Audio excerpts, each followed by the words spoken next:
Dalam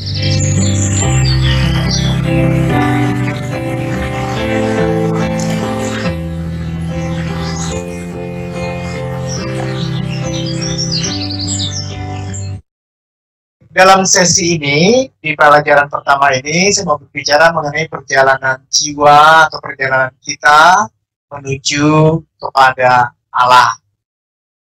Saudara-saudara terkasih dalam Kristus, Teresia dalam bukunya, buku Puri Batin dan juga buku Jalan Kesempurnaan, menceritakan atau mengisahkan sebuah perjalanan jiwa menuju kepada Allah. Dan Teresa Avila melihat dan menggambarkan jiwa itu sesuatu yang sangat besar. Nah, ini kita melihat gambaran Teresa tentang jiwa, tentang keadaan diri kita, sangat menarik sekali. Kita mungkin tidak melihat keindahan dalam diri kita. Kita mungkin seringkali melihat hal yang buruk, yang jelek pada diri kita. Teresia mengajak kita untuk melihat sesuatu yang baru. Kita melihat apa yang mau dikatakan oleh Santa Teresa tentang jiwa diri kita.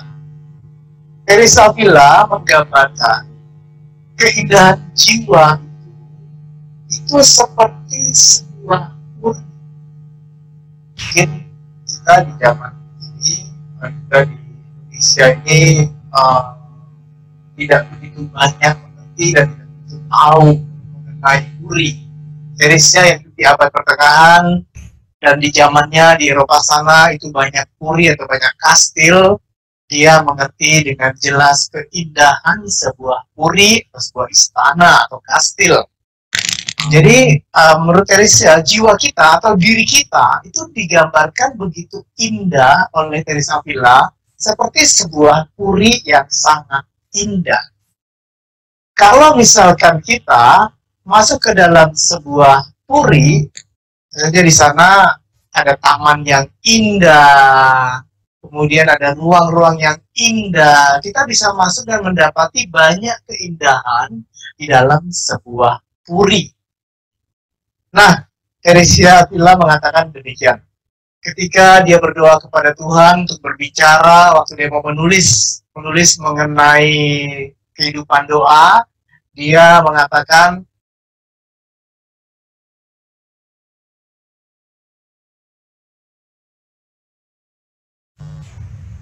itu sebagai suatu puri atau istana. Istana yang seluruhnya berasal dari satu batu permata tunggal atau kristal yang sangat jernih. Dan puri itu melampaui segala sesuatu yang lain dalam keindahan dan kemuliaan dan juga besarnya. Ini para saudara sekalian, kita mencoba untuk melihat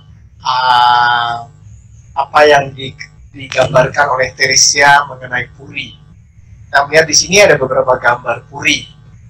Puri-puri ini sangat indah. Yang satu terletak di tempat di gunung, yang lain di tengah-tengah hutan, yang lain lagi di tepi danau, dan yang lain lagi kita lihat di latar belakangnya adalah gunung.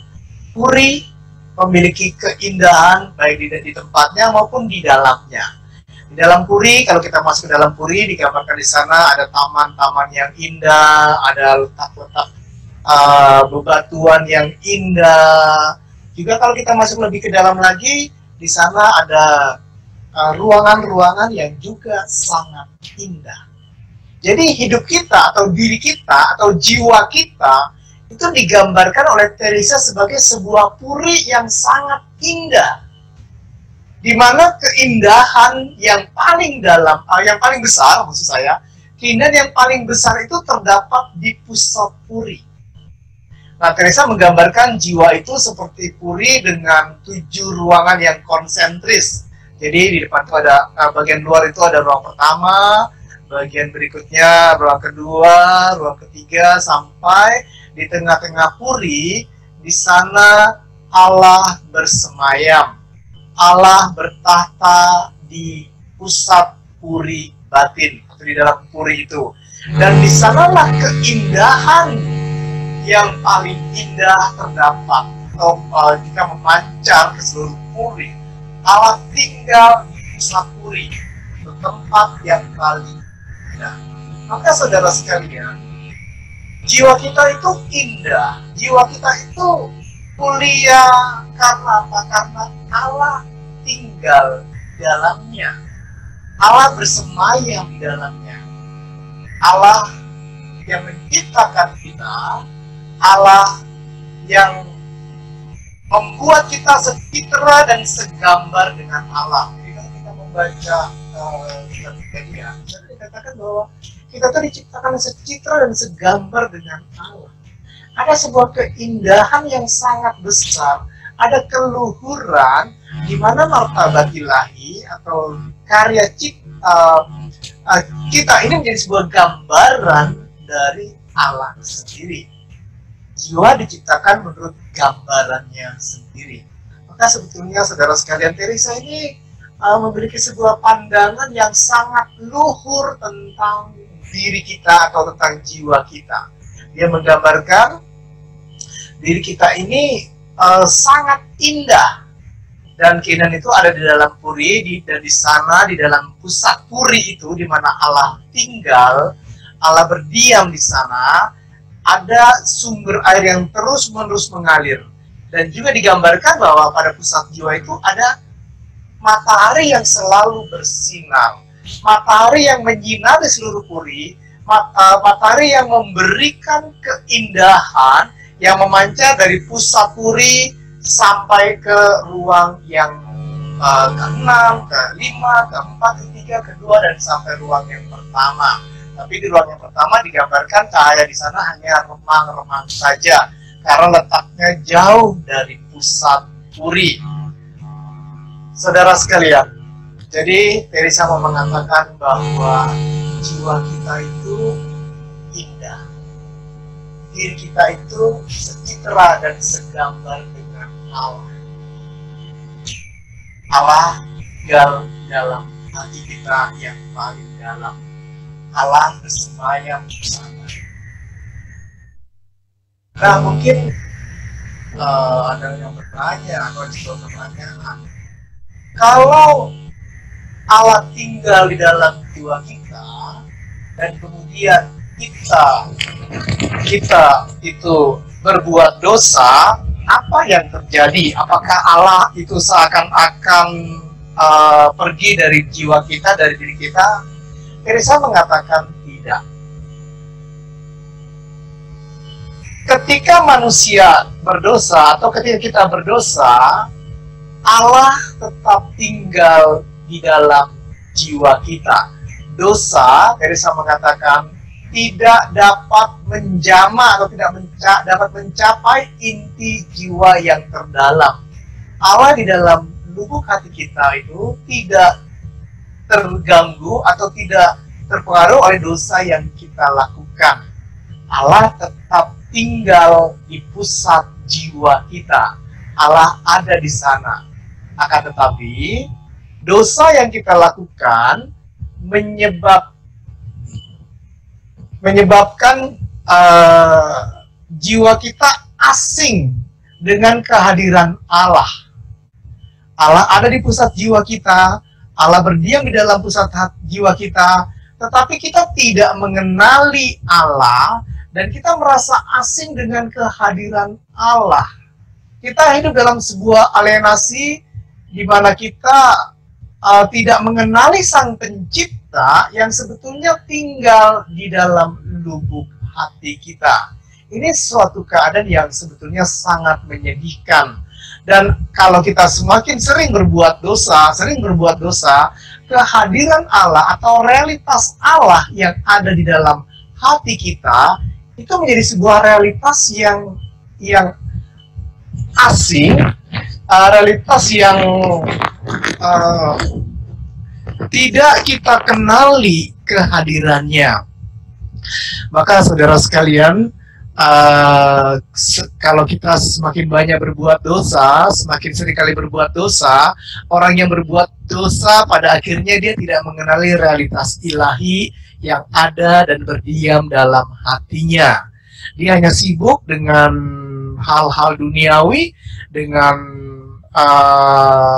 ya kesenangan-kesenangan duniawi yang sesaat dan sementara saja, dan dia tidak lagi memperhatikan realitas ilahi yang tinggal di dalam lubuk hatinya. Itulah keadaan jiwa yang sering kali berbuat dosa atau yang tenggelam dalam dosa. Bahkan kemudian jiwa seperti itu berada di luar puri. Di luar puri ada hanyalah kegelapan saja. Nah, jiwa seperti itu kemudian tidak melihat keindahan, tidak diserangi oleh keindahan ilahi. Padahal saudara sekali, dalam puri itu semuanya indah. Di dalam puri itu ada banyak ruang-ruang yang indah. Itu Teresa menggambarkan demikian. Hidup kita itu memiliki keindahan-keindahannya. Sama seperti sebuah puri. Pada zaman Teresa itu ada Teresa menggambarkan ada 7 ruang yang konsentris, ruang pertama, ruang kedua, ruang ketiga, dan seterusnya. Di ruang yang pertama itu juga ada sebelah kiri, sebelah kanan, bagian atas, bagian bawah, itu ada juga ruangan-ruangan lain. Jadi di ruang pertama ada banyak ruangan di sana, atau di tahap pertama ada banyak ruangan di sana, dan ruangan itu semuanya sangat indah. Ada ruang yang berisi pakaian pesta, perlengkapan perang, peralatan makanan dari perak, atau ruangan yang berisi lukisan, ruangan yang berisi permadani, dan sebagainya. Kalau kita membayangkan sebuah puri pada zaman Teresia, jadi ada banyak ruang-ruang yang indah di dalam puri itu. Demikian juga dalam kehidupan kita. Di dalam kehidupan kita ada banyak hal yang indah, yang luhur dan mulia, tetapi keindahan dan keluhuran itu yang besar itu ada pada pusat puri, dan keindahan-keindahan di dalam ruangan itu diterima dari keindahan yang ada di dalam puri. Allah yang tinggal di pusat jiwa kita, dialah yang memberikan keindahan-keindahan di dalam kehidupan kita. Sama seperti ruang-ruang di dalam puri pada zaman Teresa itu ada banyak keindahan yang diciptakan atau karena hasil sentuhan sang raja atau penguasa puri yang membuat puri-puri itu menjadi indah. Demikian juga dalam hidup kita. Ada banyak keindahan-keindahan dalam hidup kita yang sesungguhnya diberikan oleh Allah itu sendiri.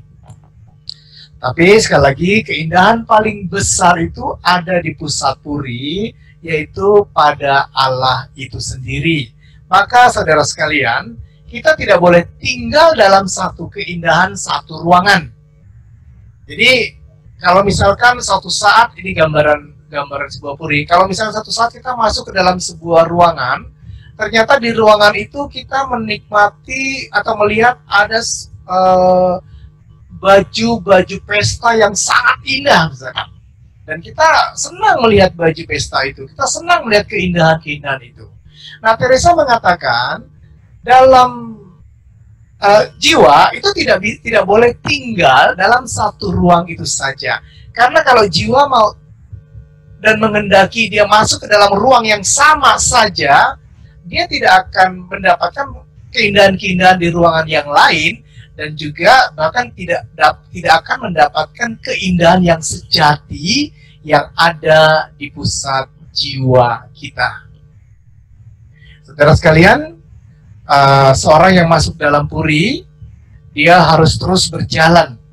Dia menikmati satu ruangan, kemudian dibawa oleh Tuhan masuk ke ruangan yang lain, kemudian dibawa oleh Tuhan lagi masuk ke ruangan yang lain lagi, ke tempat di mana diletakkan misalkan saja peralatan makan dari perak yang sangat indah, atau dibawa ke ruangan lain di mana di sana ada lukisan-lukisan yang sangat indah, dibawa ke tempat lain lagi di mana di sana ada pakaian perang yang sangat indah, dan seterusnya. Tuhan yang menuntun kita, Tuhan yang menunjukkan kepada kita keindahan puri, dan pada akhirnya kita diajak untuk masuk ke pusat puri batin untuk bertemu dengan Allah itu sendiri. Kita menuju tempat kediaman Allah di pusat puri atau di pusat jiwa kita. Saudara sekalian, dalam perjalanan hidup kita, dalam perjalanan doa, nanti masuk ke dalam puri itu adalah melalui doa. Kita akan menikmati keindahan-keindahannya. Jadi, jalan masuk ke dalam ruangan-ruangan itu adalah dengan doa. Doa yang disertai renungan. Nah, doa yang disertai renungan mulai dari tahap pertama, kedua, ketiga, dan seterusnya, kita di sana sudah menikmati keindahan-keindahannya. Hanya saja kita perlu terus berjalan, terus bergerak. Jangan tinggal dalam satu pengalaman doa tertentu yang memberikan kenikmatan, yang memberikan rasa indah, yang memberikan sesuatu yang di sana menyenangkan hati. Jangan mau tinggal dalam satu ruangan saja sebelum kita sampai ke pusat puri, tempat di mana Allah itu tinggal dan bersemayam. Jadi, saudara sekalian, kita perlu tetap bergerak. Kita tetap bergerak maju untuk masuk ke dalam puri yang terdalam. Jiwa diundang untuk masuk dan bertemu dengan Allah di kedalaman lubuk hatinya. Kita semua, tidak terkecuali, karena kita semua itu diundang untuk mengalami kekudusan, mengalami sebuah perjumpaan dengan Allah, bertemu dengan Allah dan bersatu dengan Allah. Teresa Avila menunjukkan dalam bukunya bagaimana kita dapat bertemu dengan Allah dan bersatu dengan Allah. Ini satu tujuan yang sangat luhur, di mana Teresa Avila menunjukkannya, dan dia juga sudah menjalani dan mengalami persatuan dengan Allah itu sendiri. Saudara sekalian, Teresa Avila dalam buku Puri Batin mengajarkan untuk mengalami perjumpaan dengan Allah itu dilakukannya, atau metode doa yang dilakukannya adalah metode centering prayer atau doa keterpusatan, dan juga dalam Lectio Divina. Nah, Lectio Divina ada 4 langkah, dan centering prayers menjadi satu bagian dari 4 langkah dalam Lectio Divina ini. Bagi saudara sekalian yang belum pernah mendengar ini, bisa melihat video di dalam channel Meditasi Eliana. Jadi dengan metode ini, metode centering prayer dalam Lectio Divina, Teresa berjalan masuk ke dalam puri dan mengalami keindahan dalam puri, pengalaman akan kehadiran Allah, akan keindahan Allah, dan akhirnya Teresa melalui atau dengan metode ini, akhirnya dia sampai di pusat puri, di mana Allah tinggal dan Allah bersemayam di sana. Saudara sekalian, Teresa memang menunjukkan sesuatu yang sangat luhur, di mana kita semua diundang untuk mengalami sebuah perjumpaan dan sekaligus juga persatuan dengan Allah. Di situ Teresa menyebut persatuan itu sebagai pernikahan rohani. Kita diundang masuk bertemu dengan Allah, Allah yang adalah sahabat kita. Nah, saudara sekalian, kita tidak perlu berkecil hati kalau belum mengalami itu, atau mungkin kalau hidup doa kita masih suam-suam, kita masih meditasi, tapi juga sangat sulit. Tidak perlu kita berkecil hati, karena Teresa juga mengalami kesuaman hidup rohani selama kurang lebih 18 tahun hidup di biara. Jadi pada awal masuk biara, Teresa itu berumur kurang lebih 20 tahun, dan dia dengan semangat besar dia masuk dalam biara. Kira-kira 2 tahun dia memiliki semangat besar itu dan bertumbuh dalam hidup rohaninya, kehidupan rohaninya berkembang. Tapi kemudian dia mengalami kesuaman dalam hidup rohaninya berhubung dengan situasi dan keadaan yang terjadi di dalam biaranya. Lalu hidup dalam kesuaman. Pada umur 40 tahun, jadi kurang lebih 18 tahun mengalami kesuapan, Teresia kemudian disadarkan kembali untuk berjalan masuk ke puri dengan serius dan mencapai tujuannya yang disebut sebagai pernikahan rohani, di mana jiwa disatukan dengan Allah. Jadi saudara sekalian, di satu pihak Teresia mengajarkan sebuah cita-cita yang sangat luhur. Kita diajak untuk mengalami perjumpaan dan persatuan dengan Allah, tapi Teresia juga menyadari, Teresia juga mengalami dalam hidupnya ada kesuaman. Di satu pihak kita tidak perlu berkecil hati akan kesuaman yang kita alami, tapi di lain pihak kita tetap harus berjuang.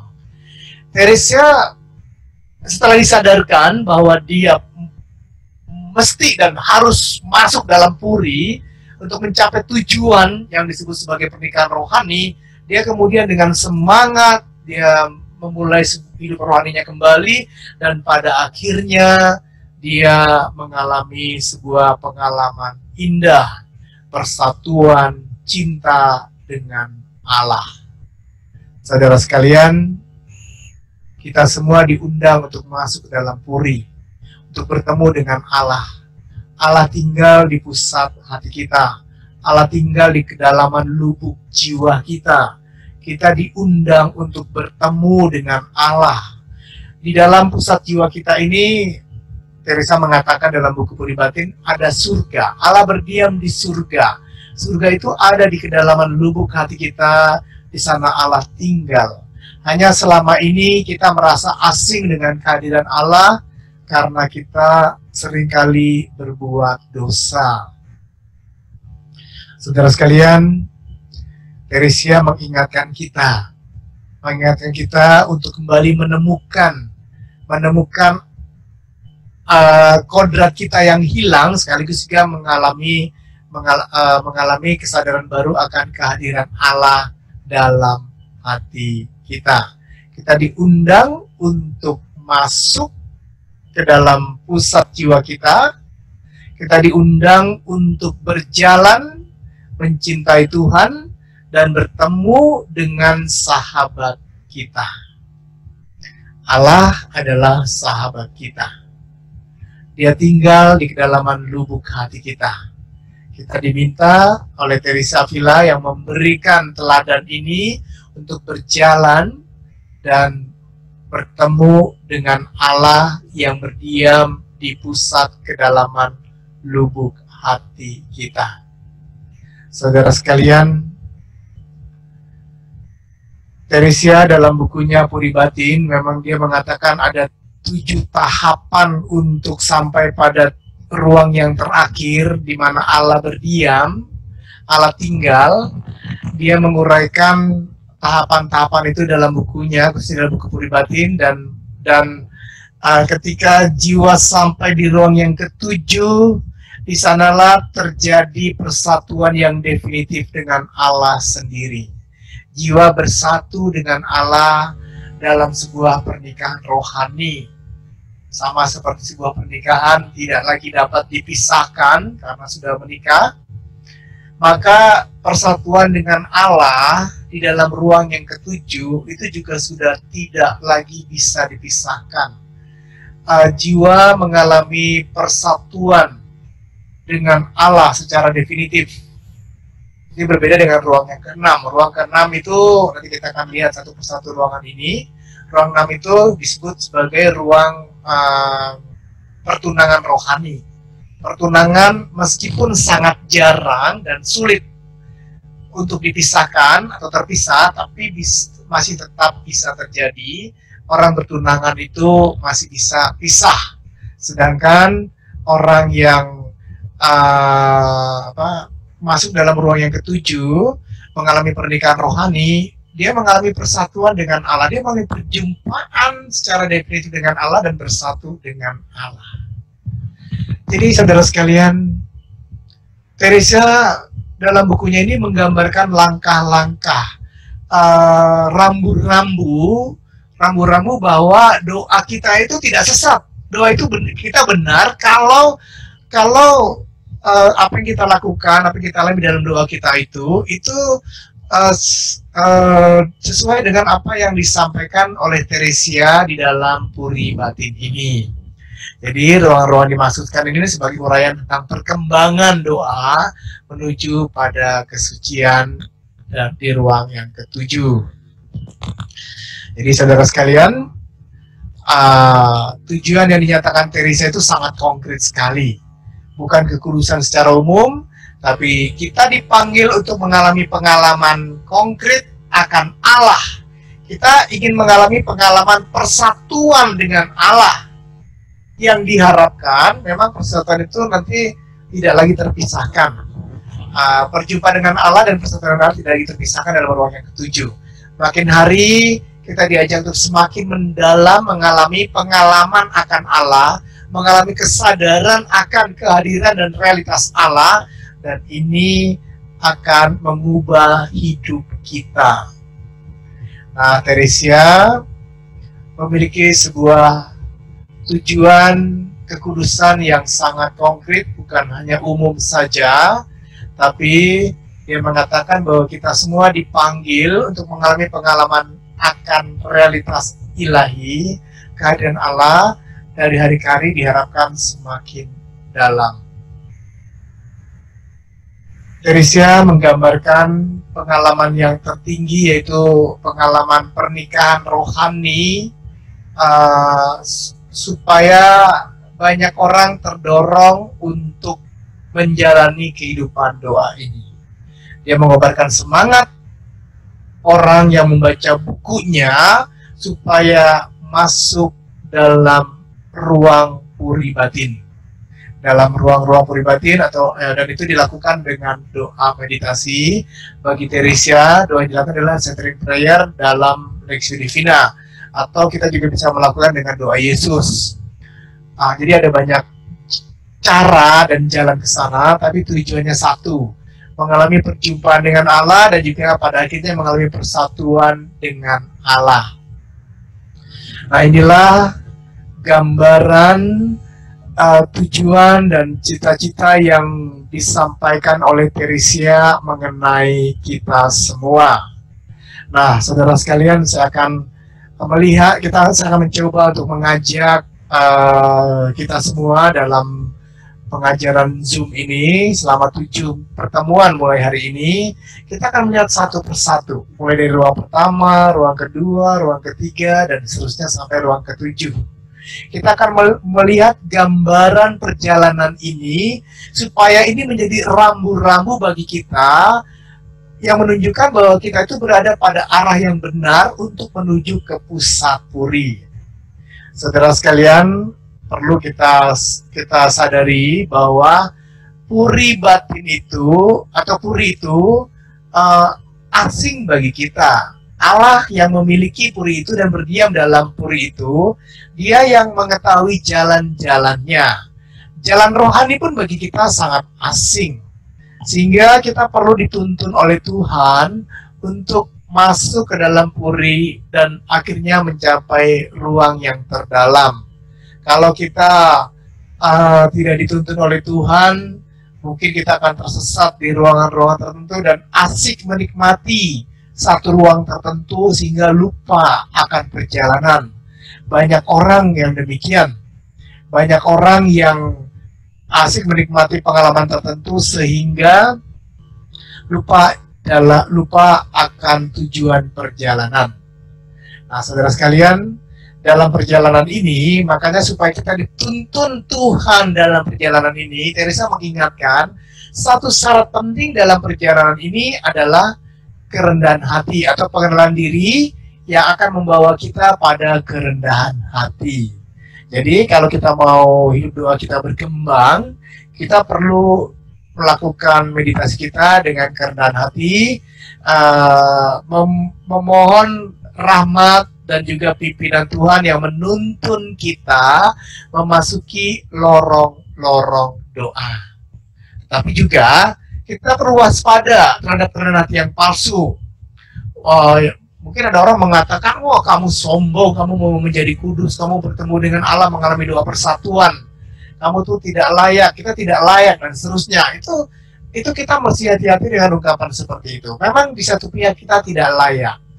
Kita tidak layak, tetapi Tuhan memberikan rahmat itu untuk kita. Tuhan mencintai kita, dan Tuhan ingin supaya kita mengalami persatuan dengan Dia.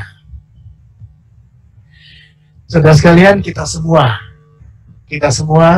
bukan hanya para imam, suster atau frater yang diundang untuk masuk dalam ruang yang terdalam, bukan hanya kami, tapi juga kita semua itu diundang untuk masuk ke dalam puri dan mengalami perjumpaan dengan Allah secara pribadi. Ya, dengan meditasi yang kita lakukan selama ini, itu sebuah usaha kita untuk masuk dalam ke dalam puri batin kita, dan kita mau bertemu dengan Allah di sana. Baik, saya akan mengajak kita semua untuk melihat puri dan juga ruang-ruang di dalam puri batin ini.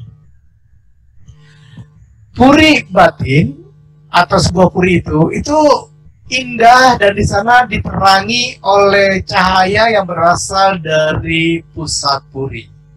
Di luar puri tidak ada cahaya, yang ada adalah kegelapan semata. Dan di sana itu banyak binatang-binatang berbisa. Orang yang dalam kegelapan ini tidak lagi melihat keindahan Allah, tapi dia hidup dalam dosa, tenggelam dalam dosa, sehingga dia tidak melihat dan tidak menyadari realitas Allah. Itu orang yang ada di luar puri. Kalau karena sebuah rahmat Tuhan, jiwa kemudian diajak untuk masuk ke dalam ruang yang pertama. Teresa mengatakan di dalam bukunya, di sana terdapat banyak jiwa, tapi juga di sana juga banyak setan-setan yang mengganggu dan menggoda. Digambarkan dalam buku Puri Batin itu, setan-setan itu seperti binatang-binatang yang berbisa, ular, kalajengking, lipan, dan seterusnya. Di sana banyak binatang-binatang berbisa yang mengganggu jiwa, yang membuat jiwa tidak mau maju masuk ke ruang yang lebih dalam. Binatang-binatang itu membuat jiwa atau mengupayakan supaya jiwa itu tetap tinggal dalam ruang yang pertama. Bagaimana ruang yang pertama itu? Atau apa sebetulnya, atau gambaran seperti apa orang yang berada dalam ruang yang pertama itu? Saya membuat sebuah ilustrasi begini, dengan sebuah cerita. Ini gambaran dari orang yang berada dalam ruang yang pertama. Andreas, seorang pemuda yang penuh semangat dan kreatif. Dia bekerja sebagai tenaga finance di sebuah perusahaan pertambangan yang terkemuka. Sebagai seorang lulusan sebuah universitas terkenal di Jakarta, Andreas menempati posisi yang cukup baik, dan dia juga mendapat gaji yang cukup besar. Pekerjaan menuntutnya untuk bekerja dengan baik supaya dipromosikan ke jabatan yang lebih tinggi. Hari-harinya dihabiskannya di pusat perkantoran yang ramai di Jakarta. Pulang dari kantor, biasanya ia menyempatkan diri untuk pergi ke mall, mencari makan, atau sekedar jalan-jalan dengan kawan-kawannya. Itu gaya hidup modern saat ini seperti itu. Akhir pekan digunakannya untuk berlibur, atau jika kondisi tubuhnya sangat lelah, ia beristirahat di rumah. Jadi kalau nggak berlibur, dia beristirahat di rumah. Ia jarang sekali ke gereja. Kalau sempat saja ia mengikuti misa. Kebanyakan tidak sempat untuk ke gereja, berdoa pun jarang sekali dia lakukan. Nah, ini gambaran orang yang berada dalam ruang yang pertama. Bukan orang jahat, tidak. Orang baik. Orang baik bekerja dengan baik, dia bekerja dengan giat, berusaha untuk menyelesaikan pekerjaan dengan baik, dan tidak melakukan kejahatan, dan tidak juga punya hati yang jahat, tidak. Tapi ada sesuatu di sana yang menutup matanya sehingga tidak melihat Allah. Matanya tertuju pada pekerjaan, pada hal-hal duniawi, sehingga ia jarang sekali ke gereja. Kalau sempat saja ya ke gereja, kebanyakan dia tidak ke gereja. Kalaupun diajak berdoa, ya dia berdoa, ikut doa demi sosialitas, demi sosialisasi, demi menjalin relasi dengan teman, dengan sesama, dengan orang lain, dengan keluarga. Semuanya itu dia menjadi motivasi dan dasar dari doanya. Dia jarang sekali berdoa karena dia sibuk dengan pekerjaan, sibuk dengan hal-hal duniawi. Ini gambaran orang yang berada dalam ruang yang pertama. Jadi bisa disimpulkan orang yang berada dalam ruang yang pertama ini dia tenggelam dalam dunia, sibuk dengan dunia. Ada yang sibuk dengan hobinya, ada yang sibuk dengan pekerjaan, ada yang sibuk dengan benda-benda kekayaan, harta kekayaan maksud saya, atau benda-benda duniawi, mobil, handphone, dan sebagainya. Semuanya itu menarik perhatiannya. Suara Allah samar-samar didengar. Ya, kadang-kadang mungkin suami atau istri mengajak untuk pergi ke gereja, ya masuk telinga kanan, keluar telinga kiri, atau sekali-sekali dia ke gereja mengantar suaminya atau mengantar istrinya atau mengantar anaknya, hanya sekali-sekali saja, dan doanya masih sangat dangkal. Teresa mengatakan jiwa seperti ini sangat menyedihkan. Bahkan ada jiwa-jiwa yang matanya itu seakan-akan tertutup dengan hal-hal duniawi, dengan lapisan yang sangat tebal, sehingga tidak mampu melihat sinar terang yang datang dari dalam puri batin. Dia tidak mampu melihat keindahan Allah. Yang dilihat adalah sesuatu yang menutup matanya, yaitu hal-hal duniawi. Bahkan ada orang-orang tertentu yang meskipun mengalami musibah berkali-kali misalkan, tetapi masih tetap tidak melihat sinar terang ilahi. Karena apa? Karena penutup matanya itu sangat tebal. Jadi dia benar-benar perhatiannya, hidupnya itu tertuju pada nilai-nilai duniawi. Dan di sini ini perlu perjuangan keras dan refleksi pribadi supaya pada akhirnya jiwa seperti ini bisa melihat keindahan yang berasal dari Allah.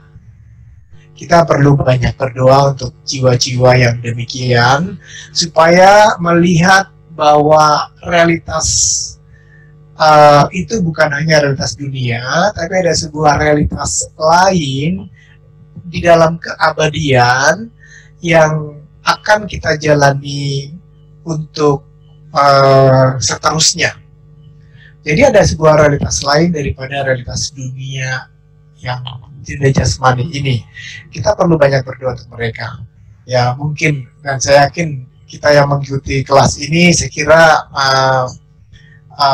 sedikit banyak sudah meninggalkan ini, dan sudah meskipun ada 1-2 kebiasaan tertentu mungkin, tapi tidak di dalam ruangan yang pertama ini. Nah, kita perlu banyak berdoa untuk mereka yang masih tenggelam dalam dunia, yang tidak melihat realitas Allah. Bagi orang yang berada dalam ruang yang pertama ini, realitas Allah yang tinggal dalam hatinya itu sesuatu yang sangat asing bagi dia.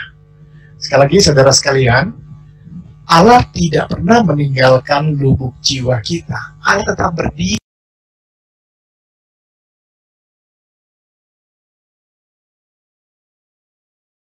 Tetapi ketika kita berdosa, realitas Allah itu menjadi realitas yang asing, yang tidak kita kenali. Kita lebih mengenal dunia, lebih mengenal tawarannya kita lebih mengenal dunia pada mengenal realitas Allah. Itu orang yang berada dalam ruang yang pertama. Jadi inilah tanda dari ruang yang pertama. Cerita tadi mengenai Andreas bisa memberikan sebuah gambaran yang baik sekira mengenai orang yang berada dalam ruang yang pertama. Baik, sampai di sini sesi saya. Kita bicara sampai ruang yang pertama, dan minggu depan kita akan bicara ruang yang kedua dan seterusnya. Baik.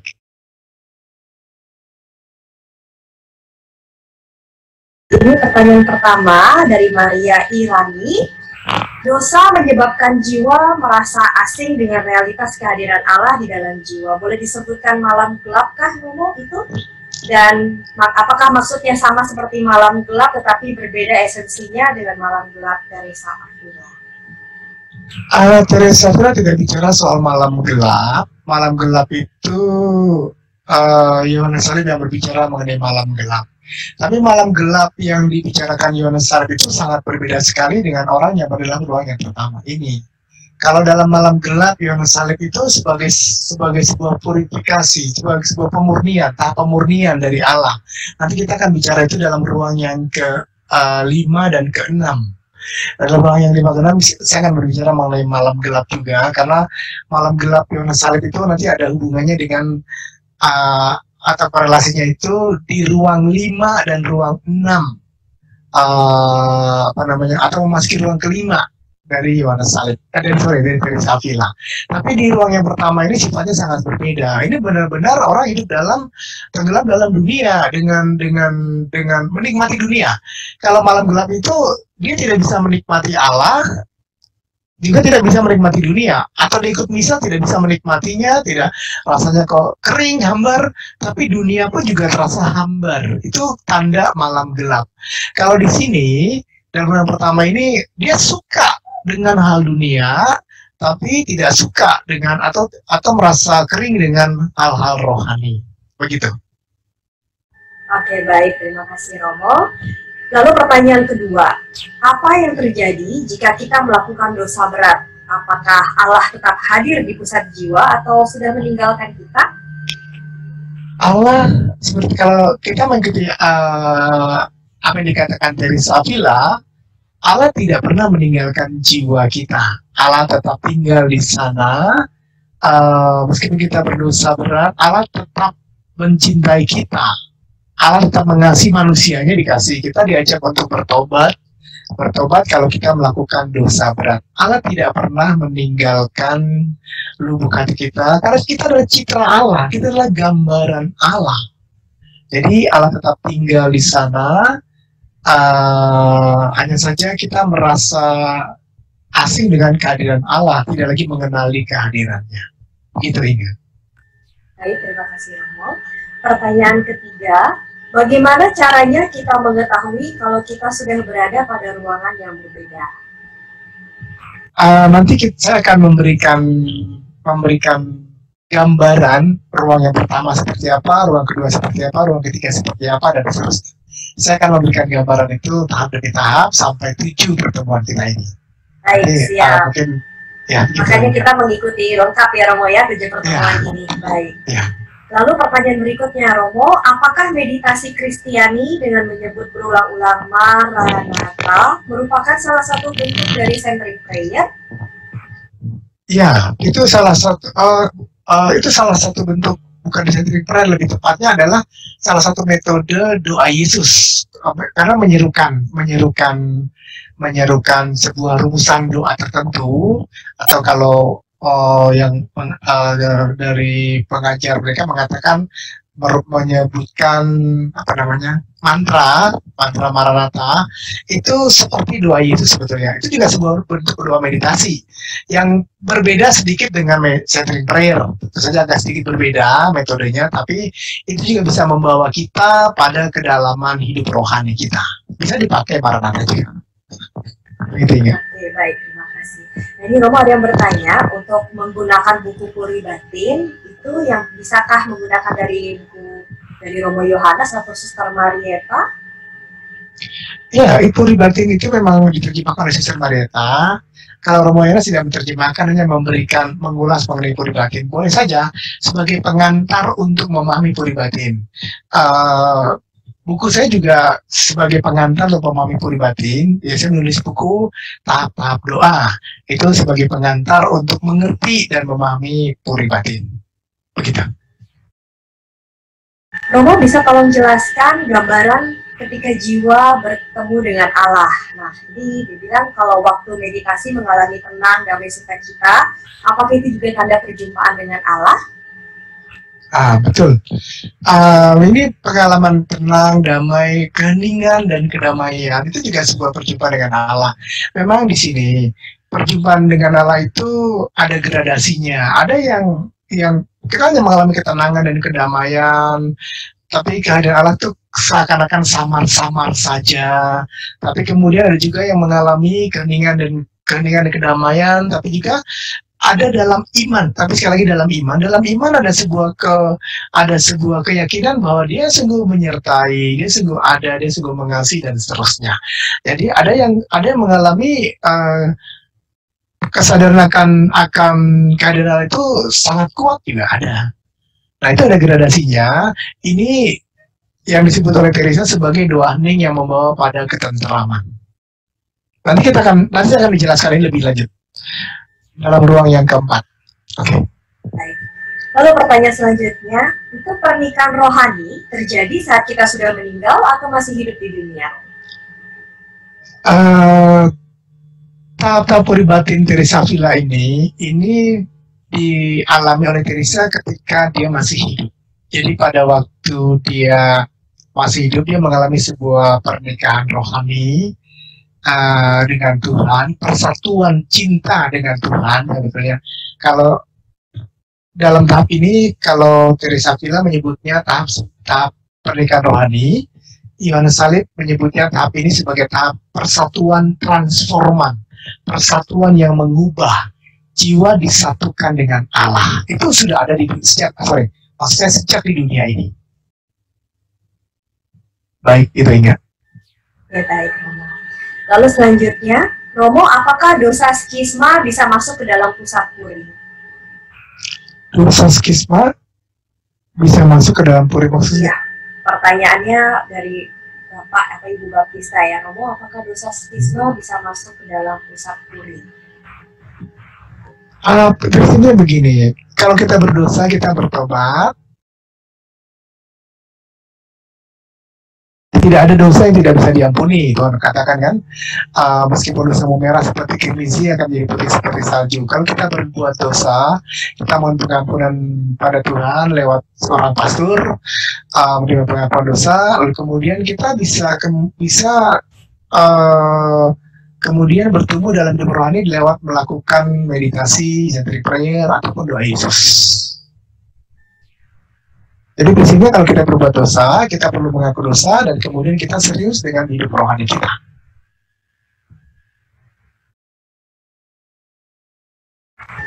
Agar jangan salah arah, mohon penjelasan Romo, apa perbedaan pengalaman abstrak dengan pengalaman konkret?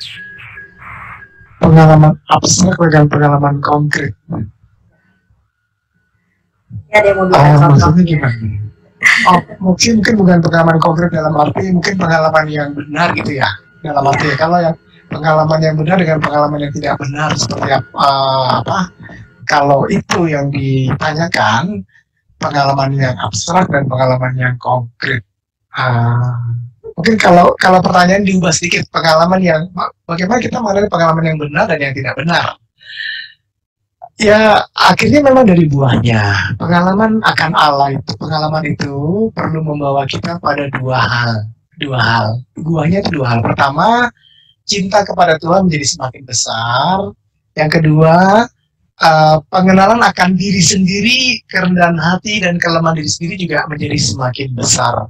Kalau sebuah pengalaman kita alami, pengalaman rohani kita alami dan membawa dua sikap ini, itu sebuah pengalaman yang didatang dari Tuhan. Jadi cinta akan Tuhan menjadi semakin besar, tapi juga kerendahan hati dan pengenalan akan kelemahan diri kita juga menjadi semakin besar. Kalau orang jatuh dalam kesombongan, hebat dan seterusnya, ini perlu dipertanyakan. Baik gitu. Ya. Baik. Selanjutnya dari Pak Beni, mau tanya, jiwa menurut Romo itu berperan sebagai subjek, juga bisa sebagai keterangan tempat pusat jiwa. Bagaimana bisa dijelaskan hal itu? Gini, Teresa menggambarkan pusat jiwa, tapi jangan diartikan bahwa pusat jiwa itu seperti ruang kecil di dalam diri kita yang ada pintunya, lalu kita bisa menemukan dan masuk ke dalam sana. Tidak, bukan itu maksudnya. Tapi yang dimaksud pusat jiwa adalah ketika seseorang mengalami sebuah kesadaran bahwa Allah tinggal dalam hatinya, kesadaran yang besar bahwa Allah berdiam dalam hatinya, dikatakan oleh Teresa, itulah saat ketika jiwa menemukan lubuk jiwanya, menemukan lubuk jiwa dalam arti bertemu dengan Allah di lubuk jiwanya itu ketika jiwa sungguh-sungguh mengerti. Dia mengalami pengenalan yang disebut pengenalan budi. Dia mengerti dari budi yang paling dalam bahwa Allah tinggal di pusat jiwanya. Jadi menemukan lubuk jiwa, atau lubuk jiwa itu dalam arti demikian. Jadi jangan kita bayangkan sebagai sebuah ruang kecil di dalam hati kita, tapi ketika kita bertemu dengan Allah di kedalaman lubuk jiwa kita, itulah kita menemukan lubuk jiwa kita. Nanti saya akan jelaskan ini kembali di ruang yang kelima. Saya pernah lebih dalam ruang yang kelima. Gitu. Oke, pertanyaan selanjutnya, apakah maksud dari kita mengalami realitas ilahi dan bukan kekudusan secara umum? Maksudnya gini, kadang-kadang ada konsep-konsep kekudusan secara umum itu bahwa ya kita hidup baik, kita hidup tidak menyakiti orang lain, kita sering memberi derma, kita sering kali berdoa atau ikut misa, atau melakukan kewajiban keagamaan. Ada pandangan-pandangan tertentu yang mengatakan demikian mengenai kekudusan. Atau juga melakukan penyiksaan diri dengan mencambuk, dengan melakukan silih dan sebagainya. Itu sebuah bukti dan sebuah upaya untuk mengalami kekudusan. Ada konsep-konsep yang demikian. Nah, Teresa memiliki sebuah konsep yang berbeda mengenai kekudusan. Kekudusan bagi Teresa adalah mengalami sebuah pengalaman perjumpaan dengan Allah di kedalaman lubuk hatinya. Dan itu dialami melalui doa batin atau mengalami meditasi yang dilakukannya. Kita mau berusaha untuk bertemu dengan Allah di kedalaman lubuk jiwa. Jadi konsep kekudusan Teresa agak sedikit pemaknaannya terletak dalam hal ini. Dia mengajak kita untuk mengalami sebuah perjumpaan dengan Allah dan mencintai Allah di kedalaman lubuk hati kita. Begitu maksudnya. Baik, lalu selanjutnya, apakah yang dimaksud dengan kerendahan hati yang palsu? Kerendahan hati yang palsu itu begini, misalkan saja Inga misalkan diminta untuk menjadi MC, misalkan Inga kamu MC, kamu pemimpin pujian ya. Lalu Inga mengatakan, aduh, suara saya ini nggak bagus, jelek gitu. Jelek, suara saya ini nggak pas lah kalau saya menjadi MC. Padahal sebetulnya dalam hati kepengen, enggak Inga, kamu tuh suara kamu bagus kok, kamu tuh pandai, kamu bisa untuk memimpin MC dan seterusnya. Nah, ini salah satu kerendahan hati yang palsu. Hal lainnya juga begini, dalam hal kekudusan misalkan, seringkali terdengar orang-orang yang mengatakan ketika seorang mulai berdoa itu, kamu sok suci, udah nggak usah suci-suci, seperti ini saja. Kita kan manusia berdosa, kita nggak perlu hidup suci, nggak perlu mencari kekudusan seperti itu. Ya udahlah, hidup biasa-biasa saja lah. Nah, seperti ini menjadi sesuatu yang menghalangi semangat yang sebetulnya didasari oleh kerendahan hati yang palsu, begitu. Pertanyaan berikutnya, saya sudah pernah ikut Lexio Divina dengan bimbingan suster, tapi kurang lebih 6 kali saya tidak berhasil untuk fokus, akhirnya saya berhenti. Bagaimana caranya, Romo? Memang ada beberapa beberapa metode meditasi Lectio Divina yang diajarkan, Teresa Avila juga memiliki sebuah ciri yang khas melakukan Lectio Divina. Coba kalau nanti sempat melihat video saya di channel Meditasi Eliana, nanti tolong ingat atau kasih tahu linknya, atau nanti kita kasih link di grup. Di sana Teresa mengajarkan metode Lectio Divina yang sangat menarik sekali. Yang menarik nanti bisa dipelajari mengenai Lectio Divina itu, dan saya berharap dengan Lectio Divina Teresa Avila itu kita bisa bertumbuh dalam hidup rohani kita. Jadi saran saya, coba lihat video itu, video yang saya buat di channel Meditasi Eliana mengenai Lectio Divina, dan ada beberapa contoh di sana melakukan Lectio Divina. Baik, gitu. Oke, baik Romo. Lalu selanjutnya, Romo, apakah orang non-Kristiani juga dapat mencapai persatuan dengan Allah dalam doa-doanya? Seringkali orang non-Kristiani itu punya cara yang maksudnya nih dalam doa-doa mereka ya, maksudnya. Ini tergantung pada konsep kekudusan atau konsep persatuan dengan Allah dalam diri mereka. Memang ada aliran-aliran tertentu dari agama lain yang juga memiliki konsep yang sama. Misalkan saja aliran Sufi, lalu ada dalam aliran kejawen itu Manunggaling Kaulo Gusti. Tapi itu tentu saja Gustinya dalam hal ini agak berbeda. Tapi di sana ada satu konsep yang sama. Lalu sebetulnya dalam konsep Hindu juga memiliki konsep yang sama, di mana Atman itu bersatu dengan Brahman. Atman itu pribadi kita, manusia bersatu dengan Brahman itu sang pencipta atau penguasa. Jadi konsep-konsep persatuan itu memang bukan hanya dalam gereja Katolik, tapi diajarkan juga di agama lain. Ya, ada konsep-konsep seperti itu. Tapi bagi kita sendiri, konsep persatuan itu terjadi pada pribadi Yesus Kristus sendiri. Kita punya Yesus, punya Allah, kita harus bersatuan dengan Allah itu sendiri. Begitu. Oke, baik, terima kasih. Romo, minta penjelasan lebih tentang kerendahan hati sebagai fondasi perjalanan doa. Ya, secara singkat saja saya mau jelaskan. Begini, perjalanan doa menurut Teresa Avila adalah perjalanan memasuki puri. Di dalam puri itu kita tidak tahu jalannya menuju ke pusat. Mungkin kita bisa naik ke atas, ke bawah, ke kiri, ke kanan dalam satu ruang pertama. Jadi di ruang pertama itu ada banyak ruang. Dalam arti di ruang pertama itu ada banyak yang menarik jiwa. Misalkan saja soal hobi, satu ruangan hobi, misalkan hobi tenis, misalkan. Lalu ruang lain ternyata isinya adalah hobi main golf, gitu. Misalkan. Lalu ruang lain ternyata isinya adalah pekerjaan. Orang tertarik dengan pekerjaan dan senang tinggal di situ, tenggelam dalam ruang yang pertama. Jadi dalam ruang yang pertama itu orang bisa saja senang pada satu ruang tertentu, atau ikatan-ikatan dosa tertentu, atau ikatan-ikatan duniawi tertentu. Dalam ruang yang kedua, tiga, dan keempat, begitu seterusnya. Dalam setiap tahapan itu, tahap pertama, kedua itu ada banyak ruang. Tahap kedua juga ada banyak ruang di sana. Nanti saya akan jelaskan pada minggu depan. Tapi saya mau katakan, kita tidak mengerti jalan-jalannya, dan seringkali kita mengalami kenikmatan atau sukacita tertentu dalam hidup rohani kita. Nah, kalau kita ingin tinggal dalam sukacita itu, kita tidak bisa maju. Maka kita perlu membiarkan Tuhan menuntun.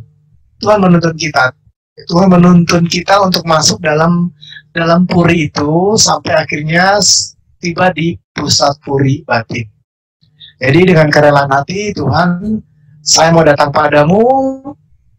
Teresa Lisieux mengajarkan, saya mau membiarkan diri saya, engkau kasih, engkau cintai Tuhan, dan terjadilah padaku menurut kehendakmu. Itu satu sikap batin yang baik ketika kita melakukan meditasi. Pertanyaan selanjutnya. Baik. Romo, hubungan antara ruangan-ruangan ini dengan centering prayer bagaimana ya? Centering prayer nanti itu akan digunakan dalam ruang yang keempat. Jadi dalam ruang yang keempat orang mengalami centering prayer itu adalah sebuah metode doa meditasi. Meditasi dengan guna centering prayer sama seperti doa Yesus, doa Maranatha itu adalah sebuah metode meditasi. Ada banyak metode meditasi termasuk juga sadhana. Ya cukup banyak. Tapi Teresa Avila mengajarkan centering prayer. Jadi centering prayer adalah sebuah doa meditasi yang dilakukan orang dalam atau mulai ruang yang keempat.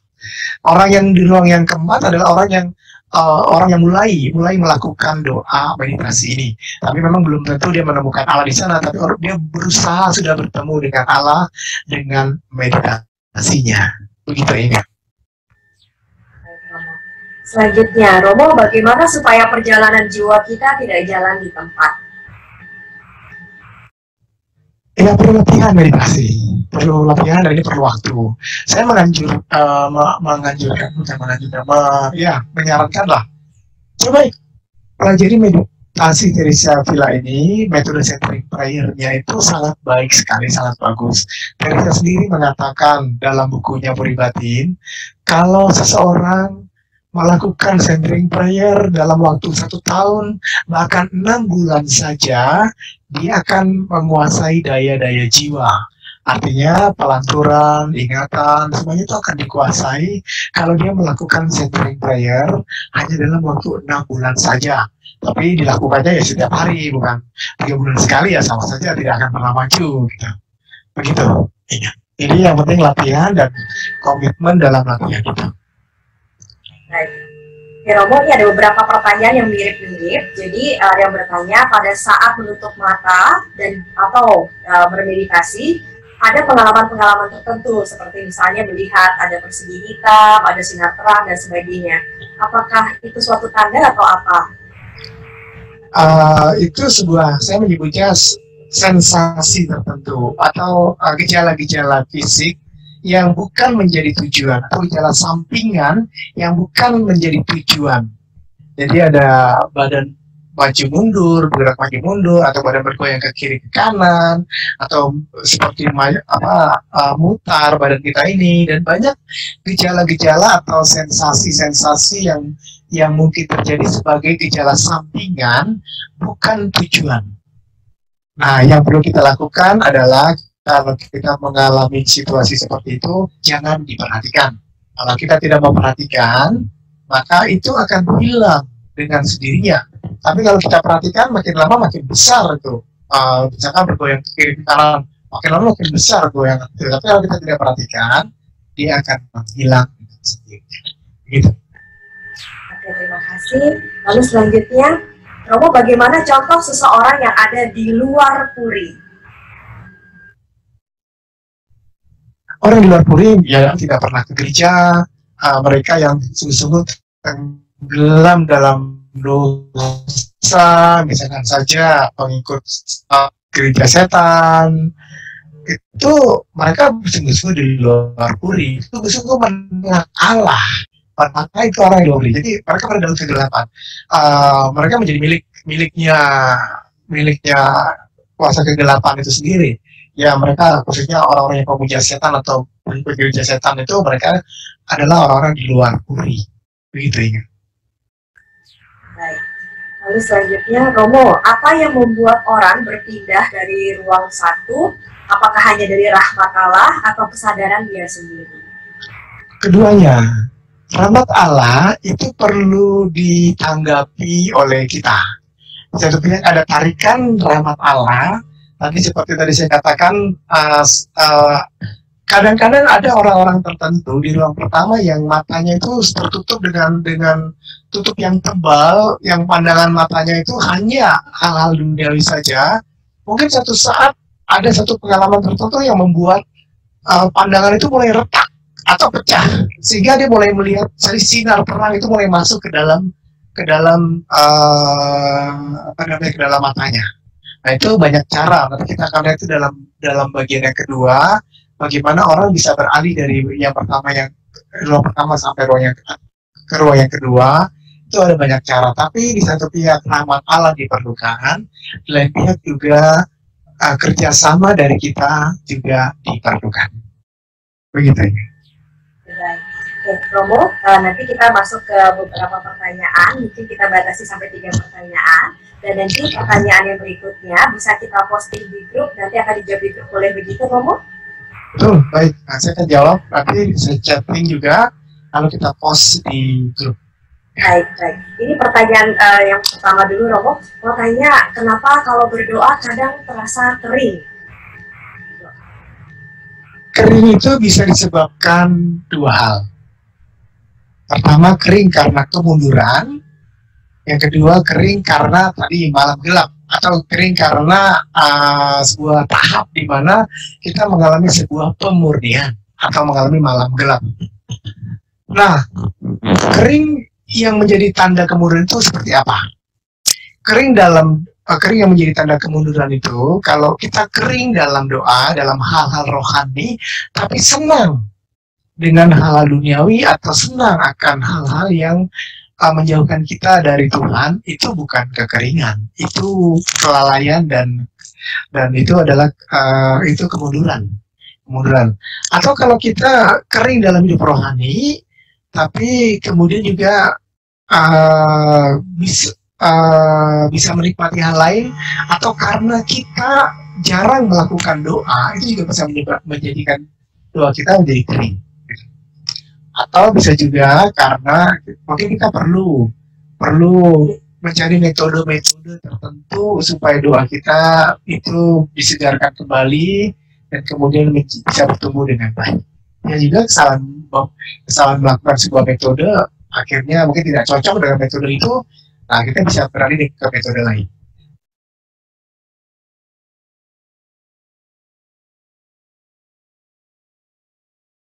Nah, kalau kekeringan yang membawa pada pemurnian itu adalah ditandai dengan 3 hal. Pertama, memang dia tidak bisa berdoa.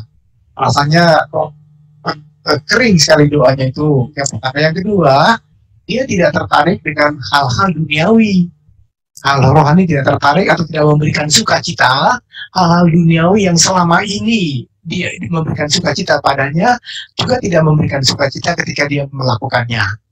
Misalkan dia biasa main game, senang main game, tapi kok dia main game kok rasanya aduh nggak enak. Atau dia jalan-jalan ke mall, dia biasa senang, tapi jalan-jalan ke mall kok rasanya kering, rasanya nggak ada sukacita dan seterusnya. Tanda yang kedua. Tanda yang ketiga adalah kerinduan akan Tuhan ada dalam hatinya. Ini tanda yang penting. Itu tanda kalau dia kering tapi ada kerinduan dalam hatinya pada Tuhan, itu tanda bahwa itu adalah sebuah pemurnian atau kemajuan. Begitu, Inga.